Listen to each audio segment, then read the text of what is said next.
പുതിയൊരു വീഡിയോയിലേക്ക് നമ്മൾ നെയ്മറുമായി ബന്ധപ്പെട്ടുള്ള ന്യൂസുമായിട്ടാണ് പോന്നിട്ടുള്ളത്. നെയ്മറുമായി ബന്ധപ്പെട്ട് ഇന്നലെയായിരുന്നു ഫാബ്രിസിയോ റൊമാനോ റിപ്പോർട്ട് പുറത്തുവിട്ടത്. ബ്രസീലിന്റെ അടുത്ത അന്താരാഷ്ട്ര മത്സരത്തിലുള്ള സ്ക്വാഡിൽ ആഞ്ചലോട്ടിയുടെ പ്രിലിമിനറി സ്ക്വാഡിൽ നെയ്മർ ഇടം പിടിച്ചിരിക്കുന്നു എന്നായിരുന്നു ഫാബ്രിസിയോ റൊമാനോ ട്വീറ്റ് ചെയ്തത്. ഇതിന്റെ ഭാഗമായിട്ട് ഇന്ന് സാന്റോസിന് മത്സരമുണ്ട് മിറാസോളുമായിട്ട്. ഈ ഒരു മത്സരം കാണുവാനായി ബ്രസീലിന്റെ ഹെഡ് കോച്ചായ ആഞ്ചലോട്ടി കളി കാണുവാൻ വരുന്നു എന്നുള്ള റിപ്പോർട്ടുകൾ ഉണ്ടായിരുന്നു. ഇപ്പോൾ ഇതാ നിരാശ നൽകുന്ന അപ്ഡേറ്റ് ആണ് പുറത്തു വരുന്നത്.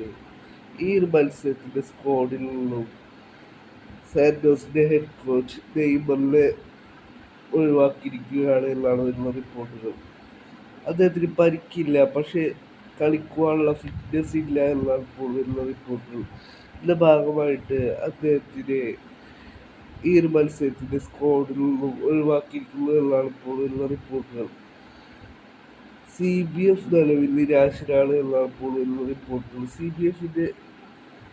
CBF പ്രതീക്ഷിക്കുന്നത് നെയ്മറിനെ വേൾഡ് കപ്പ് സ്ക്വാഡിലേക്ക് ഉൾപ്പെടുത്തുവാനായിരുന്നു. ഇപ്പോൾ ഈ ഒരു മത്സരത്തിലെ സ്ക്വാഡിൽ നിന്നും നെയ്മറിനെ ഒഴിവാക്കിയിരിക്കുകയാണ്. അദ്ദേഹത്തിന് മാച്ച് ഫിറ്റ്നസ് ഇല്ല എന്നാണ് ഇപ്പോൾ വരുന്ന റിപ്പോർട്ടുകൾ. അടുത്ത ഞായറാഴ്ച സാന്റോസിന് കൊറിന്ത്യൻസുമായി മത്സരമുണ്ട്. ഈ ഒരു മത്സരത്തിൽ സ്റ്റാർട്ടിംഗ് ലെവലിൽ നെയ്മർ ഉൾപ്പെട്ടേക്കുമെന്നുള്ള റിപ്പോർട്ടുകളുണ്ട്. അടുത്ത തിങ്കളാഴ്ചയാണ് ആൻസലോട്ടി ബ്രസീലിലെ സ്ക്വാഡ് അനൗൺസ് ചെയ്യുന്നത്. ഞായറാഴ്ചത്തെ മത്സരം കാണുവാനായി ആൻസലോട്ടിയുടെ അസിസ്റ്റന്റ് പരിശീലകന്മാർ സാന്റോസിലെ മത്സരം കാണുവാൻ വരുമെന്നും റിപ്പോർട്ടുകളുണ്ട്.